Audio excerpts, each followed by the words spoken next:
Saludos y bendiciones, familia en Cristo. Les saluda su amigo y hermano en Cristo, Eric.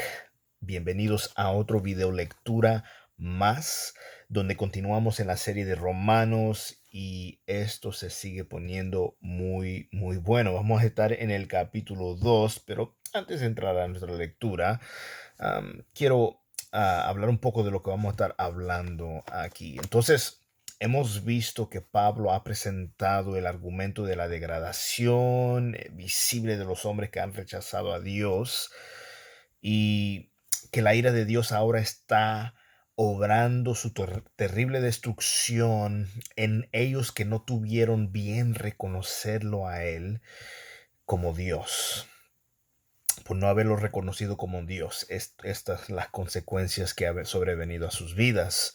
Pero Pablo sabía que había algunos que se unían a él en condenar la perversidad humana, como que diciendo, amén, si esos paganos, esos gentiles. Y el apóstol Pablo se imagina a uno de esos críticos expresando esta objeción, así esos paganos, esos mundanos, esos, ¿verdad?, están perdidos, pero seguramente tú no nos clasificas a nosotros con esas personas, ¿verdad?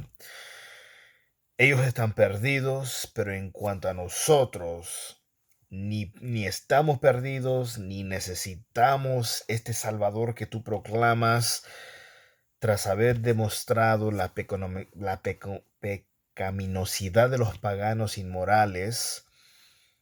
Pablo presenta su caso en contra del moralista religioso, bien sea un judío o gentil, mediante la 6 principios en las cuales él estará abordando en el capítulo 2. Vamos a ver, estará hablando, ¿verdad?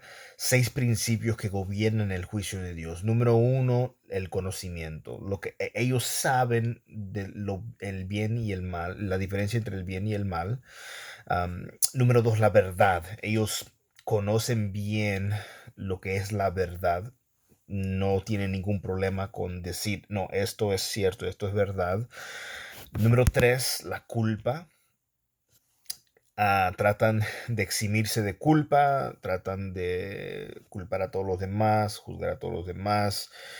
Y otra cosa que se toca son las obras, cómo Dios va a juzgar de acuerdo a las obras. No que las obras salvan, las obras no pueden salvar, sino más bien va a decidir el nivel del castigo, la severidad del castigo.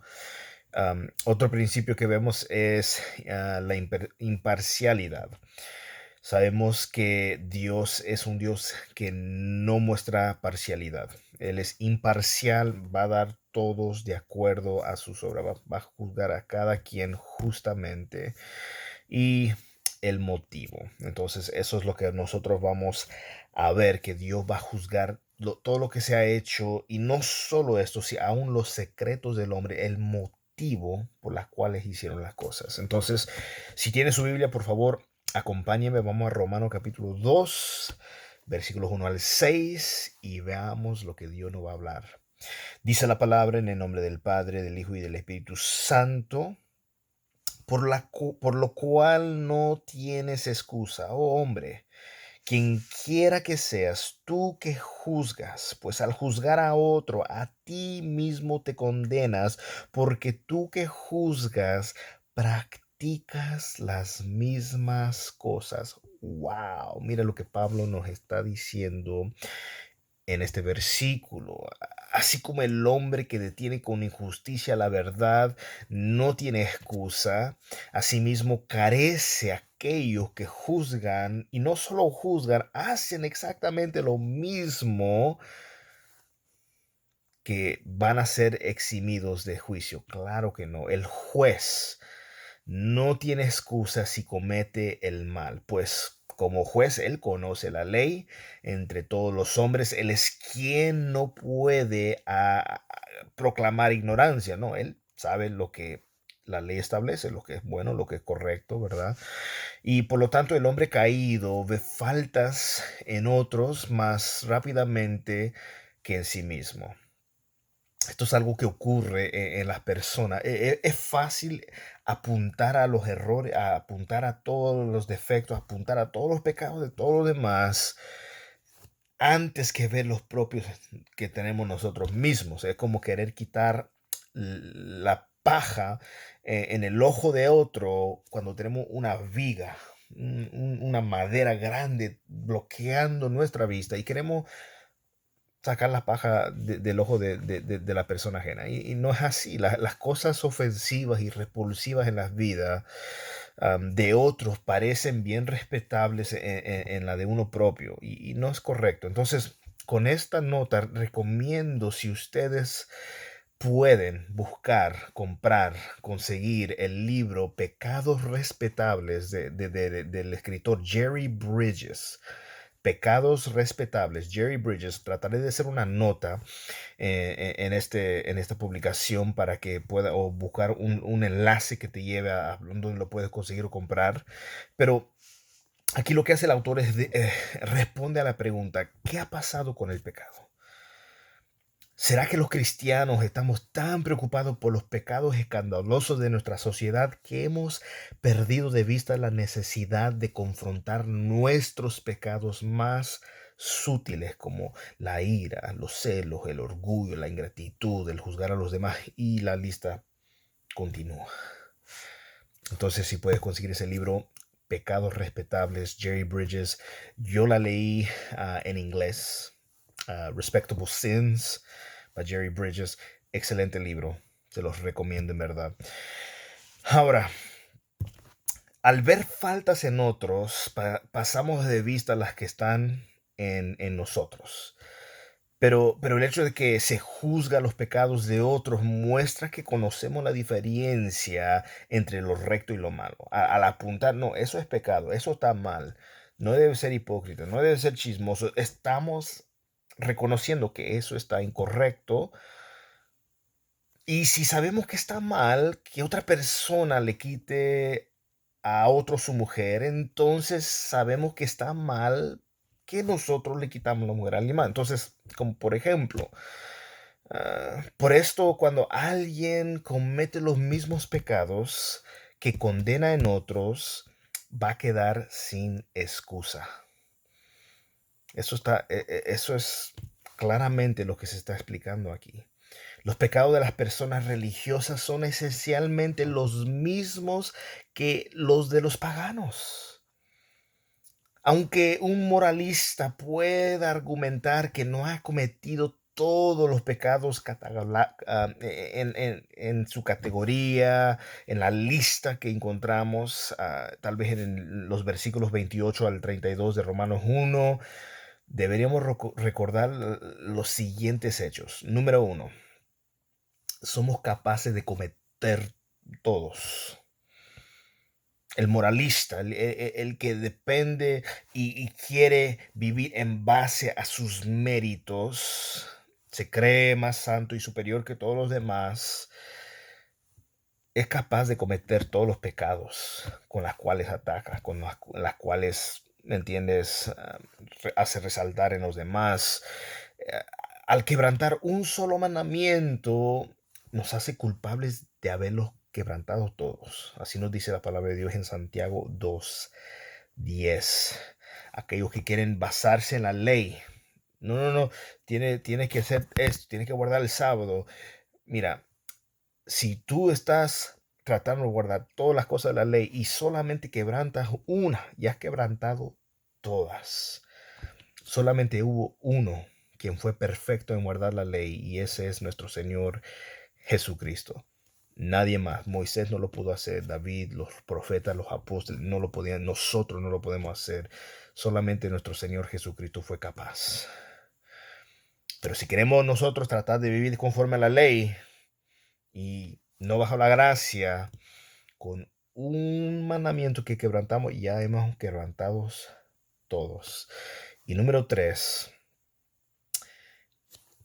el que comete pecados en su pensamiento aunque nunca lo hayan cometido en la realidad, esto ya están pecando. Esto es lo que la palabra prohíbe en los evangelios. Por ejemplo, Jesús dijo y enseñó que cualquiera que mirara con lujuria, deseando a alguien, ya cometió adulterio en su corazón. Mateo capítulo 5, verso 28. Entonces son cosas que debemos nosotros tomar en cuenta, sobre todo un moralista, alguien que se cree, ¿verdad?, más santo que todos los demás y apunta a todos los pecados de los demás, pero en sí mismo está cometiendo los mismos pecados. Verso 2. Y sabemos que el juicio de Dios justamente cae sobre los que practican tales cosas. Lo que el presumido moralista necesita es una lección acerca de la ira de Dios, y Pablo se lo va a dar. El apóstol pasa a dar esta lección desde el verso 2 hasta el verso 16 de este capítulo. Y el primer punto es que el juicio de Dios contra los que practican tales cosas es según verdad. No se basa en una evidencia incompleta, no se basa en algo inexacta, ni es algo circunstancial. Se basa en la verdad, toda la verdad y solamente en la verdad y nada más. Verso 3. Y piensas esto, oh hombre, tú que condenas a los que practican tales cosas y haces lo mismo, ¿que escaparás al juicio de Dios? Mira estas preguntas que Pablo está haciendo. No a los paganos y perdidos. Él se está dirigiendo a aquellos que se creen sin necesidad de médico, aquellos que se creen muy santos y no pecan y no fallan. Y están condenados a todo el mundo, y ellos mismos están cometiendo lo mismo. La segunda cosa es que el juicio de Dios es inevitable para aquellos que condenan a otros por los mismos pecados que ellos mismos se están practicando. Qué tremendo. Su capacidad de juzgar a otros no los absuelve a ellos de su culpa. Al contrario, de hecho, aumenta su propia condena. El juicio de Dios es inevitable, a no ser que nos arrepintamos y seamos perdonados por el Señor. No es solamente suficiente confesar y decir, no, no, yo voy a la iglesia y el domingo me confieso y yo pido perdón y seguimos en lo mismo, porque eso no es arrepentimiento. Arrepentimiento es un cambio de dirección, cambio de mente, cambio de corazón, que solo puede ser producido por el Espíritu Santo, que nos convence de pecado y nos guía al arrepentimiento. Y debemos dar frutos dignos de arrepentimiento. Versículo 4 dice, o tienes en poco las riquezas de su bondad, tolerancia y paciencia, ignorando que la bondad de Dios te guía al arrepentimiento.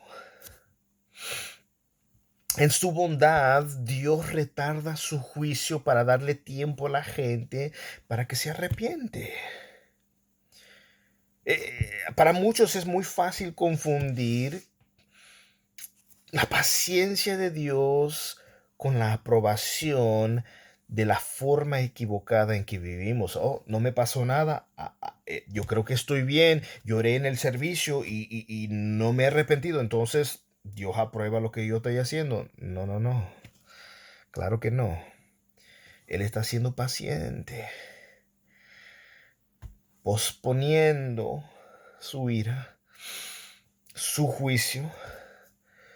Y no debemos de pensar, él aprueba lo que yo hago. No, todo lo que es pecado, todo lo que va en contra de la voluntad de Dios, todo lo que va en contra de lo que Dios ha mandado, eso es pecado. Y jamás Dios aprobaría el pecado, aunque nos consideramos el siervo más ungido, el ministro más, no sé, carismático y más inteligente y sabio y más santo de todos. No, no, no. Dios jamás aprobará el pecado. Jamás. Esa es la razón por la cual la autoevaluación, el autoexamen es difícil, y más difícil aún confesarnos con Dios y permitir que nos diga en qué debemos cambiar. Y es aquí donde como ministro, como siervo del Señor, la palabra me confronta. Yo puedo responder en rebeldía, no, no, no, yo estoy bien, a mí nadie me dice, o yo puedo decir, ¿sabes qué, Señor? Ten misericordia de mí y perdóname. ¿Qué debo de hacer ahora? Y Él nos va a dar lo que debemos de hacer. Cuando la exhortación también viene, ¿qué es lo que debemos de hacer? Y la consolación si hacemos lo que Dios pide de nosotros. Entonces, como cristianos debemos orar siempre a fin de que Dios nos señale nuestros pecados y nos cure. No lo contrario, no diga, no, no, no, yo no quiero que nadie me toque. No, esa es mi oración siempre, Señor, háblame. Revélate cuando yo falle, cuando yo esté mal, cuando sea yo hipócrita, cuando yo esté en arrogancia, háblame. Ayúdame a no ser indiferente, a no ser rebelde en contra de ti. Luego aprenderemos que el juicio de Dios es a veces, se puede decir, postergado, es pospuesto, y esto es evidencia de su benignidad, de su paciencia, longanimidad. La benignidad de Dios tiene como objeto llevar al hombre al arrepentimiento. Él es paciente, Él es benigno y eso, con eso Él quiere llevarnos al arrepentimiento. Él no quiere, como dice en 2 de Pedro 3:9, Él no quiere que nadie perezca en sus pecados, sino que desea que todos procedan al arrepentimiento. Desea que todo el mundo venga a Él en arrepentimiento.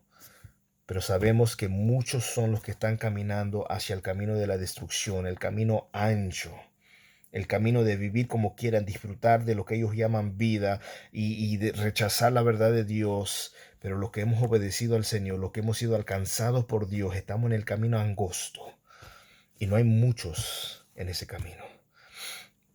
Pero, ¿qué significa el arrepentimiento? El arrepentimiento significa dar una media vuelta, un giro de 180 grados, volverle la espalda al pecado y emprender el camino en dirección opuesta. Por ejemplo, estoy en la autopista, me paso de la salida y si estoy usando mi celular, va a redirigir y reconfigurar hacia donde yo quiero ir. Ahora, si yo continúo yendo derecho, no voy a llegar a donde yo quiero llegar, pero si yo doy la vuelta, me muevo de esa dirección en la cual yo voy y me voy en otra dirección que me lleva a la destinación correcta, es ahí donde yo llegaré.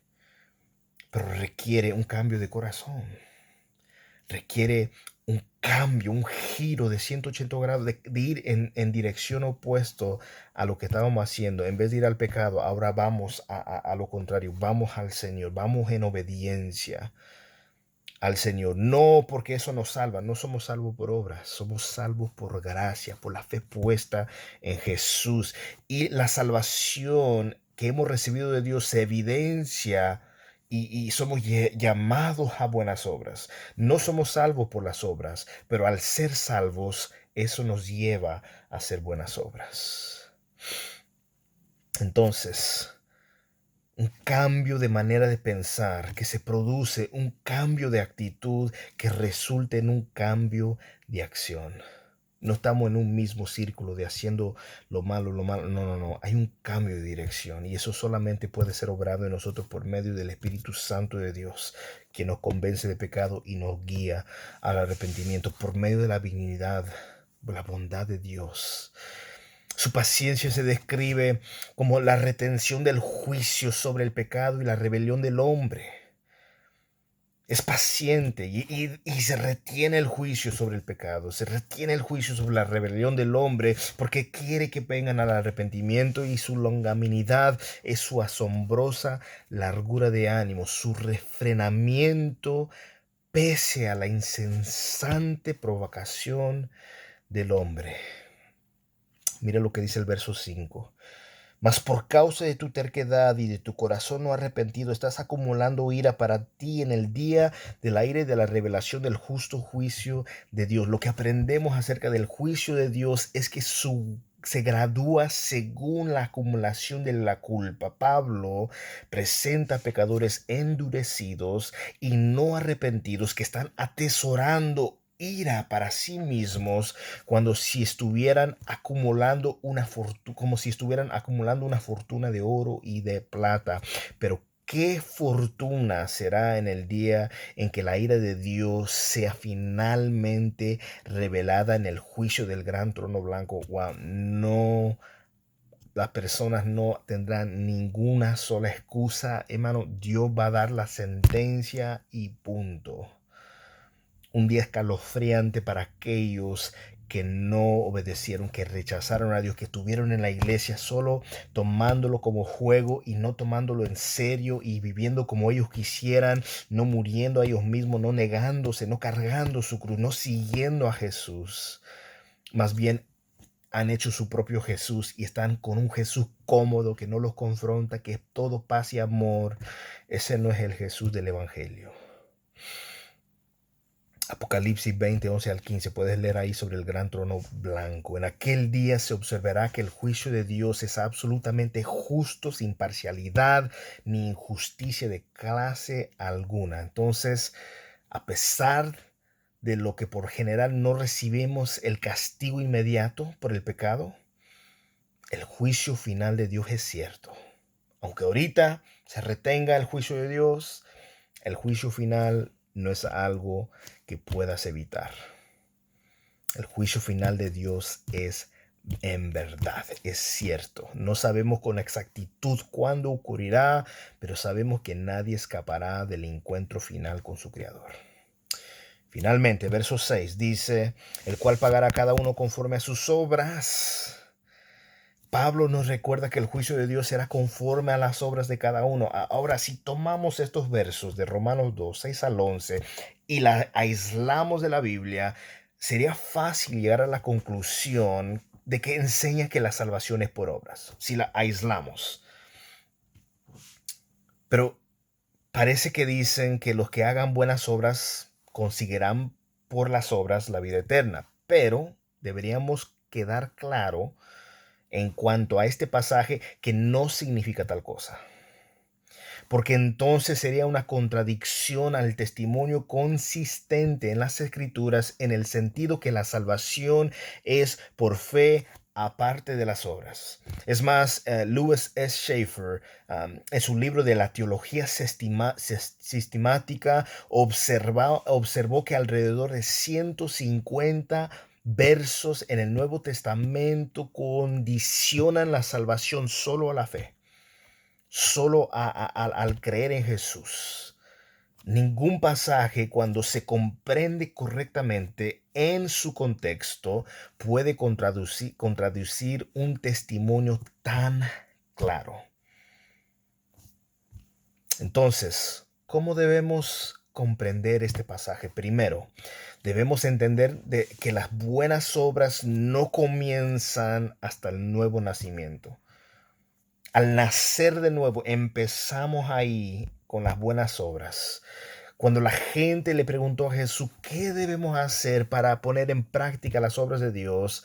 Él contestó y dijo, esta es la obra de Dios, que creáis en el que Él ha enviado. Ahí, creer en Jesús es lo que nos salva, no las cosas que hacemos después de haber creído.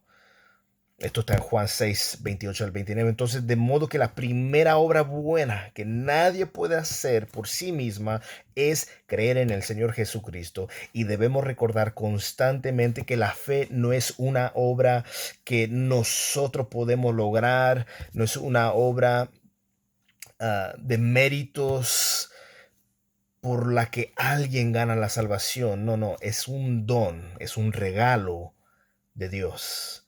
De modo que si los inconversos son juzgados por sus obras, no tendrán nada de valor que presentar como evidencia, porque sabemos que en la justicia de Dios serían visto eso como trapos de inmundicia, trapos sucios, de acuerdo a Isaías 64, verso 6.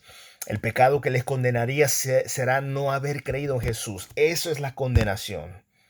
No en que no hicieron buenas obras. No, muchas personas hacen buenas obras, caridad, generosos, abren puertas, ayudan, esto y lo otro. Pero lo que va a condenar a las personas es el haber rechazado a Jesucristo, no haber creído en Jesús. Juan 3:18 lo dice. Si los creyentes son juzgados en base de sus obras, ¿cuál será el resultado? Desde luego, no pueden presentar ninguna buenas obras por las que pueden aprender ni merecer la salvación.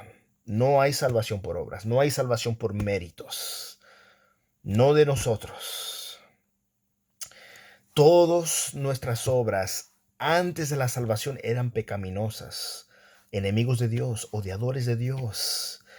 Pero la sangre de Cristo ha borrado el pasado. Somos nuevas criaturas en Cristo. Todo lo de atrás, de nuestro pasado queda al olvido y ahora somos nuevas criaturas en Cristo. Ahora ni el mismo Dios puede encontrar acusación contra los que han creído para sentenciarlos al infierno, porque Romanos 8:1 dice, ninguna condenación hay para los que están en Cristo Jesús. Una vez has sido salvado, comienzas a practicar buenas obras. No necesariamente buenas obras a los ojos del mundo. Se burlan, se mofan, te dicen que estás loco, sino buenas obras tales como Dios las ve. Sus buenas obras o las buenas obras son resultado de la salvación, no la causa de la salvación. Las buenas obras son un resultado de la salvación, un resultado del haber nacido de nuevo. No es la causa de la salvación, no es la causa por la cual nacemos de nuevo. Sus obras, hablando de los creyentes, las obras de los creyentes serán examinados ante el tribunal de Cristo y recibirán recompensa por todo servicio fiel. Wow, qué tremendo. Dios está hablando a nuestras vidas. Si esta palabra ha hablado a tu corazón, creo que lo más importante es pedirle a Dios. ¿Sabes qué, Señor? Muchas veces actúo como el fariseo, juzgando al publicano. Yo me creo más santo, yo ayuno, yo oro, yo soy santo, él es un pecador. Pero lo que debemos de hacer es reconocer que nosotros también necesitamos humillarnos delante de Dios y suplicar su misericordia y reconocer también que nosotros pecamos, que nosotros, ¿verdad?, fallamos al Señor y Él, por medio de su Santo Espíritu, nos guiará al arrepentimiento. Hay que ser sensibles y recordar que el Evangelio no es solo para los que no creen, el Evangelio aún es para nosotros los creyentes. Las iglesias necesitamos que el Evangelio sea nuestra cultura, que el Evangelio sea lo que nosotros respiramos, reconociendo lo grandioso, la redención, lo precioso, lo que hizo Cristo Jesús, dónde estábamos antes, cómo estábamos caídos en nuestra naturaleza caída, estábamos perdidos en nuestros pecados, pero ahora hemos recibido vida juntamente con Cristo. Y las buenas obras que hacemos no nos salvan. Las buenas obras son el resultado de la salvación, algo que Dios ha prometido, dar vida eterna, no una salvación temporal, no una salvación si tú pecas 3 veces la pierdes. Cuando tú eres salvado por la gracia de Dios, nadie te puede arrebatar de la mano de Dios, de acuerdo a Juan capítulo 10, versículo 28 en adelante. Entonces, hermanos, dejemos que las Escrituras moldeen, transforme nuestro entendimiento y que la palabra de Dios nos ilumine y podamos seguir aprendiendo de la palabra. Que Dios me los bendiga a cada uno de ustedes.